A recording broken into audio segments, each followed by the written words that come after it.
All right. Welcome, Noopers. This week we have Chip Olson from RE1 Disaster Recovery. He is a person that I've actually worked with quite a bit.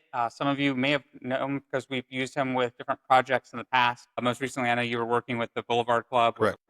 and that you've done a number of other projects with us. Chip has a company and a concept that is a bit unique in the space that we've seen. I think most of us here have gone through several hurricanes at this point, whether it was Irma or Ian or Wilma, and every time we seem to learn different things. Correct.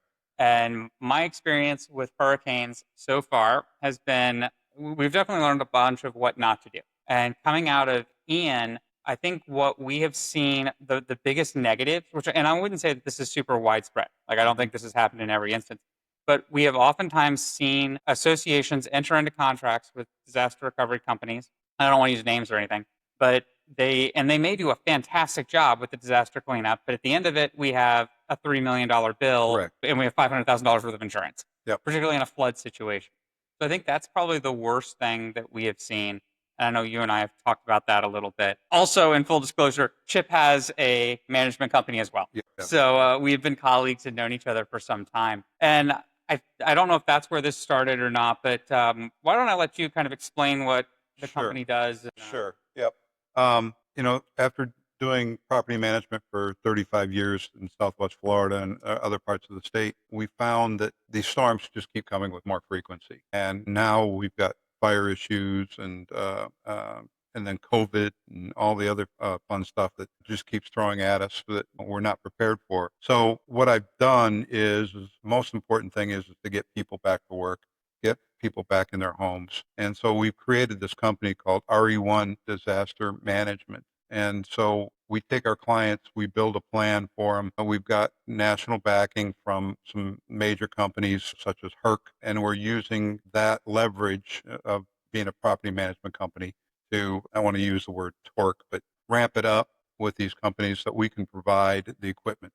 So we'll take a property and let's just use the Boulevard Club for an example. We assess it, we monitor it, we make sure that the equipment that they would need in case they have a flood or a wind event or something of that nature is ready to go. So if that does come, we can call up the rental supply company and get a generator down there or get drying equipment or get the dry cleaners to, dry the rugs, dry the furniture. So we found that this has just been for our properties that we've managed over the years, and we only do commercial, is it sets us aside and makes things a lot easier just because we have a plan in place. Every storm is different, but I tell you, if you've got your plan out forward of the storm, you can save a lot of time and a lot of money.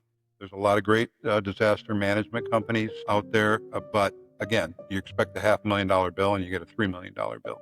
Our job as a project manager is to surgically cut the damages out, watch the costs, and try to bring that cost in as low as possible so your insurance company is not going to fight with you. But at the same time, as we want to make sure that we've got the right things for them. Yeah, it does. I think that it's a little bit of a kind of a shift because when I think of disaster recovery in most of the marketplace, and this is again coming from, I think I've seen an evolution of it. So when I first started, disaster recovery was really whoever we could just get a hold of, like Correct. who was still in town after the storm. It was usually handymen, stuff like that. Mhm. As I spent more time in it, we started to see disaster recovery became storm chasers. And these were generally roofers and landscapers. I don't know why. They seem to come out of Texas. Like, I feel like, I don't know. Texas apparently is the breeding ground for this. And so we would get a lot of folks, they would come out of Texas, landscape companies and roofing companies, and they would come down and they would try to say, well, we'll do this for whatever your insurance is going to pay or whatever. And then that kind of progressed because on the landscape side, there is no insurance, generally speaking, unless some of our golf courses are a little different with this, I know. But with the exception of our golf courses, very rarely do we see landscape having any form of insurance Correct. on it. So we're cutting out trees and removing debris. From Ian in particular, we saw a lot of mucking out and a lot of drying out that needed to happen. And the evolution I saw from Irma on seemed to be, and I'm specifically avoiding using names, but they were usually larger national companies that would try to pool resources, and they were companies that were very good at cutting out drywall. Like they were almost like a demolition team when they would come in. Yeah, that's the way I kind of equate it. They're demolition companies. And at the time, the belief is, well, the insurance is going to make us whole. And I think part of the problem in that concept, and we have another video where we're going to talk more about this. There's another cast where we talk more about this. I think there's a misconception with the flood insurance program versus insurance. And so when folks, because it has the word insurance in it, NFIP, they think they're buying flood insurance, but it's actually a program. It's not truly designed to make you whole. It's designed to get you back on your feet. I Right. believe the origins of this was mostly Midwestern farmers from rivers that would flood. And the idea was it's so expensive to insure for flood that the government's going to step in. And so now we're seeing, from Ian mostly, these flood events, and these disaster recovery companies are coming in. I don't think they've dealt with flood events as much. They're demoing everything. They probably think it's going to get paid, and it doesn't. And then we're with the client trying to work this out. From a management side, it's difficult for us, and I know that there are several management companies in town. Actually, I don't know if yours does this or not, and you don't need to tell me this, but I know that when I go to the management company meetings, there's 3 real hot topics at the moment. One of those 3 hot topics is the surcharge for all insurance claims, and it's usually somewhere between, I'd say, 10% is about the highest that I've seen, and then it kind of goes down from there. And the idea is that if we're handling a project or something, 10% of that project is going to us as a fee to manage the project, because the expectation is that the manager manages the project. We at Newell, we've kind of shied away from that. We don't have that here. I do see that the industry is pushing that. We're going to end up having to go in that direction sooner or later. I think what you're offering is kind of an alternative to that, though, because you're going to be charging them an oversight fee, correct?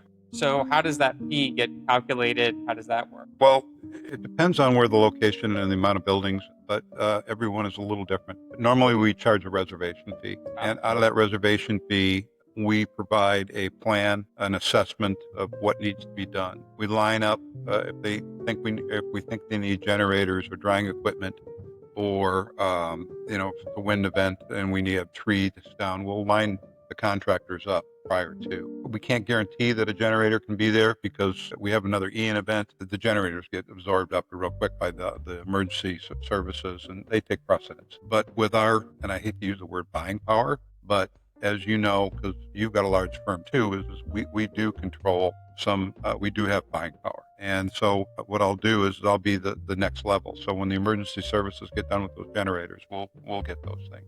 But where we want to go with this is if the event does happen, then we'll provide a property manager, or excuse me, I don't want to use property manager, project manager to organize, to get the equipment, or if you need a project manager on site to organize the tree removal and things like that, to make your job as the property manager easier and allow you to work with the insurance companies. And we want to make everything a win-win situation for everyone. Again, if some of the demo companies, which will remain nameless, if you've got 6 inches of drywall, we don't need 6 feet of drywall taken out or 4 feet of drywall. You need the bottom 2 feet taken out and then replace that. Sometimes you can surgically remove the baseboards so you don't have to get all brand new ones. And we number them. And especially for some of your higher end places where you have customized trim, things like that, we want to make sure that if it's salvageable, we'll salvage it. They need to be wiped down if it's got salt water on it or chemicals. And then we store them. The drywall guys come in, cut the bottom 2 feet out, and then they'll come back and surgically put those pieces that are still salvageable back together. It's a little more expensive up front, but in the long run, you're saving thousands. Yeah, I think that the salvaging part is an interesting thing, which I haven't actually had this conversation with anyone else before. Oftentimes, again, going back to flood insurance being a program, not an insurance policy, when we have flood events, bottom cabinets get taken out. Correct. Now we're trying to match the top cabinets to the bottom cabinets, which is impossible to do because these cabinets were installed in 1987, right? Mm-hmm. Yep. So the only way to do it is by replacing the top cabinets too. And you're going to get 80 to 90% of the value for the bottom cabinets because they pay based on a certain grade. They don't pay based on the receipts. And now we want the top cabinets replaced. To make it even more complicated in a flood event, those cabinets weren't really association responsibility anyway. So who's responsible for those top cabinets? So if we could try to get ahead of things like that, it's very helpful. Now, the problem that we have after a storm, and I have no problem explaining how Newell handles it, I jokingly call a group of our folks like designated survivors, because what happens is we have folks that are not in Naples when the storms are hitting, and There's one young lady who I'm so thankful for. Her name is Elodie. And I don't think she slept during a couple of our hurricanes because all she was doing was handling email blasts, getting out, keeping everybody updated. Because I think it was particularly Irma. I can't remember if it was Irma or Ian. They're all starting to roll together. But hundreds of email blasts. And so we were able to have, presidents able to send her stuff or whatever. And the reason we did that is when a storm is going on, nobody here can do much of anything. We do have great backup systems in place. We might have power, but if we have no internet, we can't. If there's 150-mile-an-hour winds, our Starlinks are gone. Correct. We learned, so that's one of the things we learned the hard way. And I think it was Irma or one of them. We had a Starlink on the side of the building. We're like, yes, we're gonna have internet afterwards. And after the storm, guess what? There was no Starlink on the side of the building. Now, thankfully, we still had the portable ones we can set up, and those that worked out very well. But it takes us a while to set back up. This is doubly impacted during the reset procedure because no matter who you have that's here, if your house is damaged, if you've got a big hole in your roof, you're not an effective manager. You're not management effective. So where do you get people? How do you get them here? Well, one of the things that I've done is we have offices in Houston and Virginia. So what we can do is we can draw some of those talent out of those places and bring them in here. My fear is someday we'll have a storm blow in from the East Coast across the state, and then it hit Texas too. But knock on wood, that gives us enough time to get the properties back up into a relatively safe mode, and then we can move our teams around. If we've got to draw people in, we've talked to the Indiana Retired State Patrol Office, and we get some of your retirees if we need to. And they were all this was a couple years ago, but they were all in favor of that because these guys are looking for something to do. And from a security standpoint, that's what we were going to utilize them for. The housing element comes into a play because, as you know, FEMA comes down, the insurance guys come down, and they absorb all the housing stock that's left. So we've made arrangements with people with campers that we can bring them in. And, we may have to hook them up to a generator and then, get some porta-johns and things like that. It's rough camping.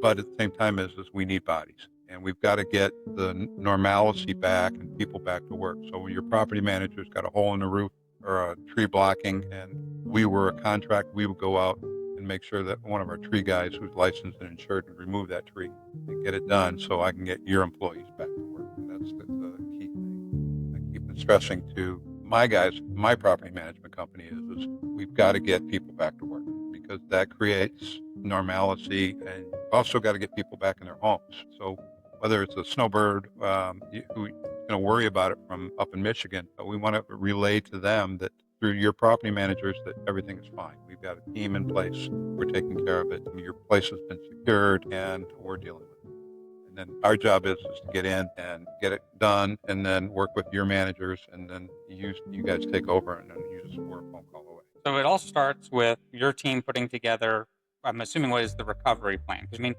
I guess there may be a level of preparation in the plan There's too, a right? plan too. If you have flood panels, or if you don't have flood panels, do we need sandbags? And then we got to line the guys up to fill the sandbags, place them. And it's just not about throwing the sandbags in front. You got to put visqueen behind them. Yeah. And you just want to make sure that you're taking as many precautions as you possibly can in your prep with that, without going overboard or without causing problems where people can't get out or get in. It's a fine dance. I remember, again, the storms were all running together in my head. We had an association. This was shortly after I had acquired Newell, and I was still managing the properties that I was managing. And we had we park elevators. So everybody knows we park the elevators. So we had parked elevators, I'm going to say a day before the storm was going to hit, something like that. It was certainly not 48 hours. I would say it was somewhere between 24 and 48 hours before the storm impacted. And we had explained that to the board. The board was fully supportive of it, and they understood why we needed to do it. And we have to do it that far out because, again, from a manpower standpoint, every elevator that Newell manages needed to be parked because water's going to get in the pit. We don't want to. And somebody complained. One of the residents complained, and I think this was inside the city, and the city sent somebody out. And code enforcement said that we were in violation of the Americans with Disabilities Act and that we had to leave this elevator functioning.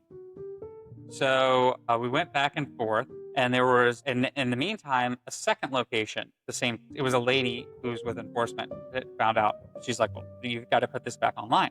We sent her all of the information from the city of Miami. Almost every major city, with the exception of Naples, was saying, park your elevators. So we sent her the information. She didn't accept it. One of our associations said, okay, you know what? We don't care. Park the elevator anyway.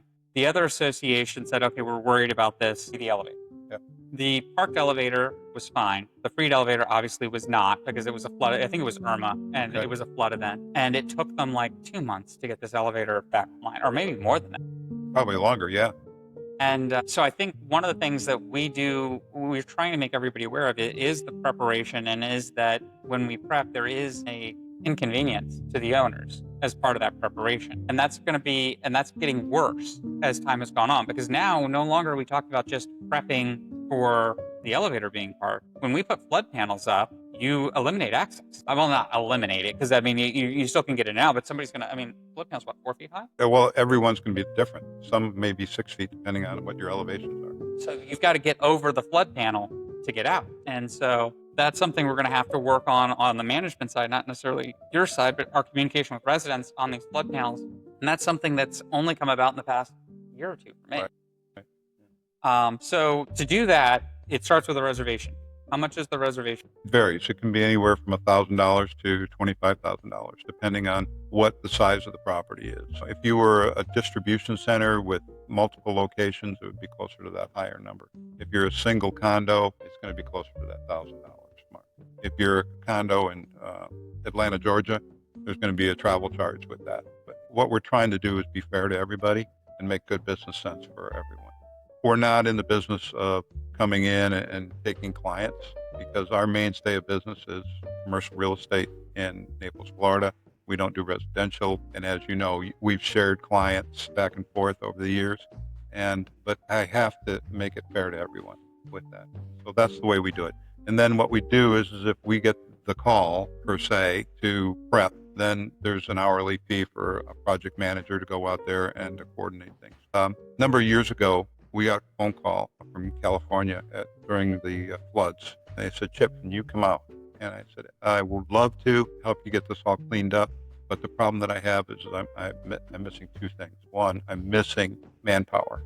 And you just can't show up without manpower. And the other thing is that I need a national company to back us, because otherwise we're just storm chasers. And I can't afford to send a team to Southern California to just walk around to try to find work. So we got contacted by a gentleman who's on the board of directors of a publicly traded company. And he said, Chip, you've helped us out. We like what you want to do. You got to take this on a national level. And I said, the problem is I'm missing manpower and I'm missing a national company. He said, I'll get you a national company to help you back. And so we searched high and low, and we struck a deal with Herc, which is equipment rentals. And they do everything from generators to bulldozers to drying equipment, and which gave us the credibility now of having that. We went to a national demolition company that can provide us with up to 50 people any place in the United States. So now we've got people.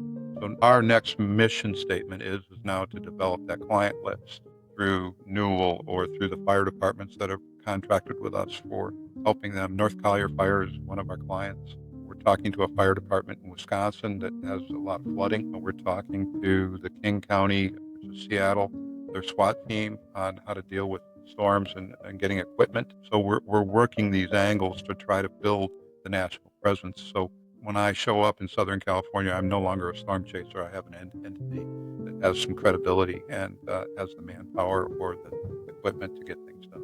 It's kind of exciting because you're helping people, and at the same time, you're getting paid for something that you enjoy. And that helping people and for the projects, as you know, because that's what I do a lot, is putting the pieces together and watching it come together. And in our business, property management, it's very rare that we can keep people happy. Yeah, I would say there's definitely challenges. But after a major hurricane, it's kind of just speaking for me, it's almost like being in a dream, because I recall, again, one of the storms. So I love motorcycles, right? If I can not be in a car, I want to be on a motorcycle. And so I had an enduro bike. I think I had a Triumph or something at the time. It was after a bad hurricane, and I take my chainsaw and I chain it to the back of my motorcycle, and I'm riding around like The Walking Dead, and everything's just, a complete mess. And I remembered pulling into a very large client that Newell has. And I I pull in and they've got multiple gatehouses and all of that. And there's no security, right? The gates were actually, in one case, the gates were just gone. And I see one of the directors from this board, I think they have a 13-member board or something like that. And I see one of the directors, and she's a small lady, and she's getting up in this truck, which has to be elevated the floor of this truck has to be 6 feet above the ground, with guys that look like they've walked out of Afghanistan, wearing like the TDU bottoms and, all of this. And another director's there, and I'm like, what's going on? Where's Ann going? They're like, these are our tree guys. I'm like, the what? They're like, well, these guys just drove by, and they had like a full-on semi-truck with equipment on the back of it, which I guess was the only thing that made me think this was legit, plus a lifted big diesel truck, and they're driving around. I'm like, man, I hope we see Ann again, because she just got in this truck with these guys and left. Do we even know what company this? Nobody even knew the name of the company. And so it's just like being in a dream or drowning, I think. And sometimes people just grab on to whatever is around them. And even with plans. And so, and I don't want to, I have more confidence than you than I've had in anyone else. Thank you. We have signed contracts with major disaster recovery companies who have come in and promised we're going to be right there. And I can't even get them to answer a phone for a week and a half after. The same thing with our landscape companies. It just depends on where the disaster hits. Mm-hmm. If a landscape company's yard has been hit, they've got no trucks, they've got no fuel, what do? They just shut down and don't even answer. So I guess where I'm going with this is, how do we have any assurances that somebody can deliver? And then how do you make sure that everybody's licensed? How do you not have the drowning thing where someone's just reaching up trying to find a life preserver, and they grab the guy in a 6-foot lifted truck that was driving down Pine Ridge Road and say, hey, come in and trim this? Well, to answer your question, there is, and I hate to admit it, but to be honest, there is no guarantee. It just depends on the severity of the storm. Like when Ian came through, we had properties that we managed over on the beach and on Davis Boulevard. They had 6 feet of water. We couldn't get to them. And then, the sheriff's got the roads blocked off, and they wouldn't let us in. So we had to get the building owner or the president of the association, and we're doing commercial associations, to show up with a copy of their FP&L bill that shows that they own it, their driver's license, and as much related stuff as we could. Then we had to register our guys. And so we couldn't get our people on Bonita Beach probably for 4 days. And meanwhile, they'd let the owners go on. Unless I was with an owner, we couldn't get in there. We couldn't get equipment in. We couldn't get people in. So there is no guarantees in our world. But when we did get in, we made sure that everybody was licensed. We made sure that everybody had insurance. Because the last thing you want is one of these storm chasers taking a chainsaw and cutting his hand off. And then you got a workers' comp claim. And so my job is to supervise that, to police it, to make sure that everybody's right. A lot of times what I'll do when the storms come is, only because I live here, is I'll get up when I know it's all clear, and I'll be out before the police will.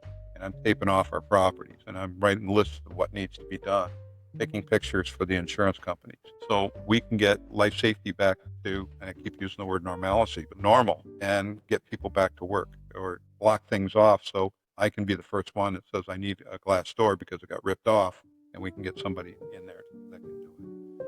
And again, being 35 years in the property management business, who can and can't do. And then if they can't, and because you and I probably have everybody's cell numbers in our phones, we can track them down if the cell service is even working. But then we can find out who their competition is up the road. Or I can call one of our network through the Florida Commercial Brokers Network, which we're quasi a member of, and say, I know you're in Sarasota. You didn't get hit real hard. I need glass guys. Send them down and give me access to people. And you may pay a little bit more, but versus having more humidity in your building, it's better to have it all secured up and pay that money up front, because down the road, your insurance may not cover the additional for not taking care of the problem right away. We're getting plywood out. And again, as you know, if we have plywood on one building and they don't have damage, but we've got another one, that plywood's coming off after the storm, and we're reutilizing it. There's a lot of recycle. Yes. And that's the beauty of doing project management on multiple properties, is you can monitor what's happening on all these different ones, and you can adjust as you need. So you need a generator for a day here, but you need it back over here. The next day we can move those things and play chess with it, I guess, for lack of a better term. The other thing I was going to stress is after one of these storms, it is a dream. And you pull up in front of one of your properties and you go, what the heck am I going to do? Where do I start? And I stress this to people, don't let it overwhelm you. And I worry about this for my property managers. Is that property manager going to look at this building and go, oh my gosh, I can't deal with this, so I'm going to leave.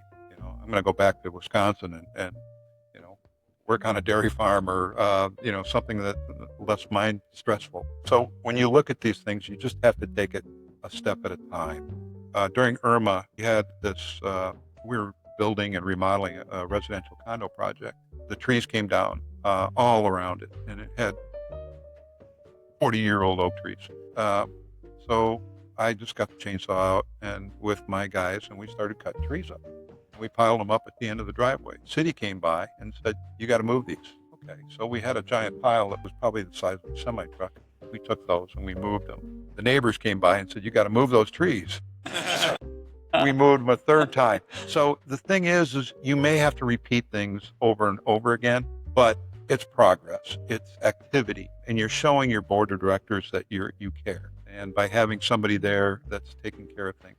At the end of the first day after a storm, we try to write a paper and says, this is what we think you need and why. And then we send it to our contact, which would either be the president of the board or, in this case, you.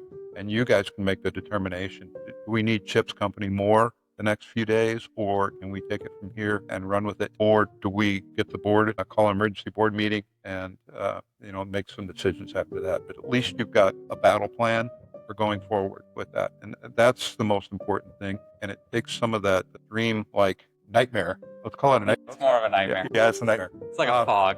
Yeah, the fog away and gives you a little more clear picture and gives you a little understanding of what you need to do as a property manager or as a board member or a building owner.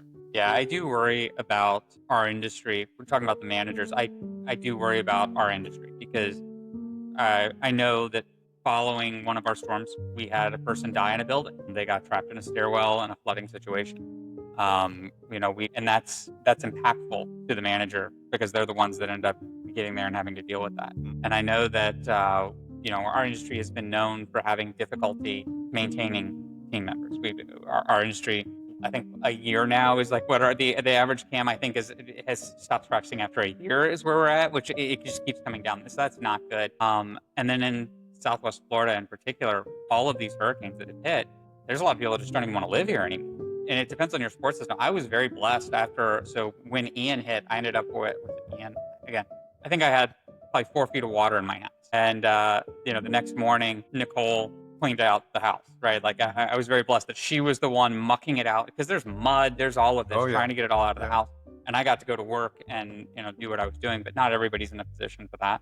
And it's also, I think, a mental drain doing it in your own backyard. So like, in the Army, when you go to Afghanistan and you do stuff and it's literally a war zone, there's a level of removal. But when your hometown looks like a war zone, and so I do worry about that with our managers. And I think that's something that our industry, you and I both need to recognize and see what we can do to improve. I think bringing in people from the outside is a big part of that solution because I think expecting folks after their own stuff has been completely destroyed, being able to do it's a big ask. And so we need to support them more. And I appreciate what you're offering with this. One of the areas I worry about where I've jumped on before, again, not to name names. So when one of the storms that came through, there was a gentleman who was very helpful on a building and I believed he was a roofer, but it ended up he was a disaster recovery company. And what ended up happening was there was a lot of roofs that needed to be done, and he acted, I think, like a general contractor, and he was bringing in roofing crews from all over the place.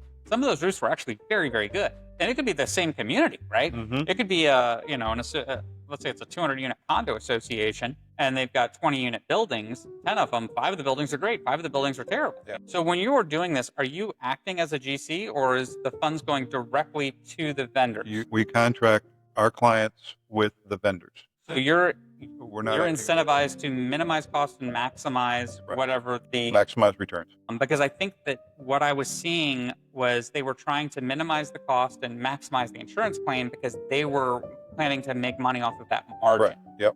Yep. Which in the end caused inflated insurance claims, which brought us to where we were 3 years ago in the insurance market, and then potentially subpar. Trying to chase that contractor down for the warranty work and things like that Yes. is nightmarish. And a lot of times my experience has been is it's just, you can't chase these people because they've gone back to Oklahoma or Texas.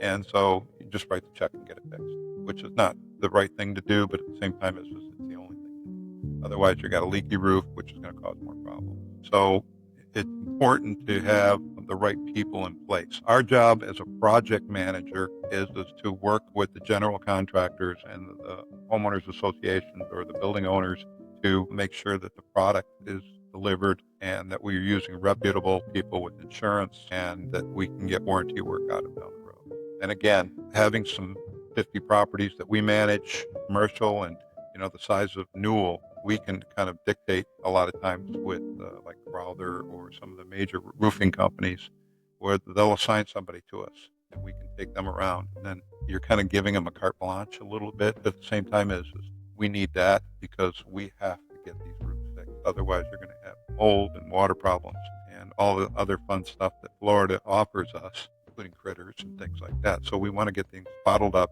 tightened up with quality work. So sometimes you have to go with the known entity, but at the same time, we're going to use our leverage and our size and go to them and say, you don't give us a good product, you're not going to get any more work. And I've had to do that with people before. It seems to the message gets delivered. They call it a come to Jesus meeting. So we, as a project manager, we have. Well, I appreciate you being here. I would like to say I look forward to working with you on this, but I appreciate the having it here. I'm not looking forward to having to do it. Hopefully, knock on wood, as we are going into hurricane season, we're not going to be having to use you. I commit to you that I feel confident that some of our associations will be open to trying this, particularly ones that have had substantial damage in the past and ones that have been in similar situations. At the same time as we can also prevention is worth the pound of the cure.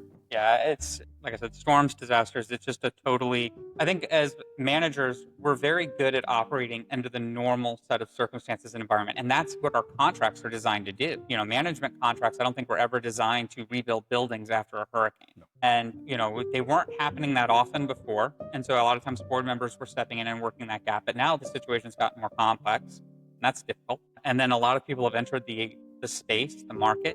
And so it's hard to know who to trust. The good thing about you is I literally know where you live. So if I have a problem, I'm not trying to figure out some guy out of Houston, right? Yep, I'm like, right, I know where right. Chip lives. I'll go pay him a visit. And the other good thing about you is that, like I said, I believe that I have some associations that will be interested personally in this. And we will be having another one of these meetings after, 6 months or a year after the next storm. And we're going to debrief and say, how did it work? Yep. How did this idea play out? Was it good? Was it bad? If it was bad, what do we need to do to fix it? If it's bad and we're not going to continue using it, why? If it was good, let's talk about what went well and how did it work well, and let's get that deployed further out. So. Yep. And that's the name of the game, is to deliver good product and then, again, assess it because every storm is different. And then so once we get done, you and I sit down over a cup of coffee or an adult beverage or something, and we work it out and figure out what needs to be tweaked and make it better for our clients down the road. It makes our life even a lot. Great. Well, I appreciate your time, and I think we're going to be working together on a little bit of this right now. Good. All right. Thank Thanks a you. lot.